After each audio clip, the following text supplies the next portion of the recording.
Hey everyone, it's Miss O'Brien. This is video number 6, and video 6 is about read-alouds. So read-alouds can be done with really any book. It can be done with a picture book or a chapter book, any book that's kind of like too hard for your student to read by themselves. Or it even could be a favorite book of theirs that they can read by themselves, but they just enjoy hearing you read. So when you read aloud to your student, you're showing them what it sounds like to be a fluent reader, to sound like an adult who reads. And so I've chosen one of my favorite books, which is Dazzle the Dinosaur, and just to model a couple pages of how a read aloud should look. So you want to show them how the book works. You open the book this way and you read the title page, Dazzle the Dinosaur by Marcus Pfister. You turn the page, you read across the page. So really young children don't realize that. They don't understand that you're reading words that go this way. So you want to talk about that with really young students. So if I'm reading next to a student, then I would be reading and probably following along with my finger to show that each word is something that I'm saying. And so you want to read with expression so that they also realize that you're stopping at periods and putting emphasis on certain words and then talking about the pictures. So when I start reading, then I would ask questions as well. When Mother Myosaurus came back to her nest, she was surprised to find another egg next to her own. It certainly was not her egg. Where could it have come from? She wondered.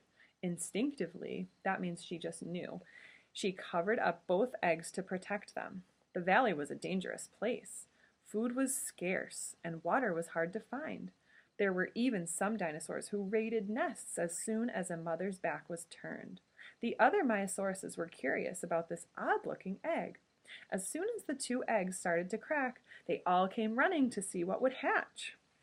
So I'm reading with expression so that they understand that you don't want to read like a robot when Mother Myosaurus came back, because that's how students often read in the beginning. And then I might explain a word like I had explained instinctively. I might say scarce. That means that there's not a lot of food. And so now I've finished. And so I might say, oh, look at that picture. What do you think is going to hatch out of that egg? Before we actually find out in the story.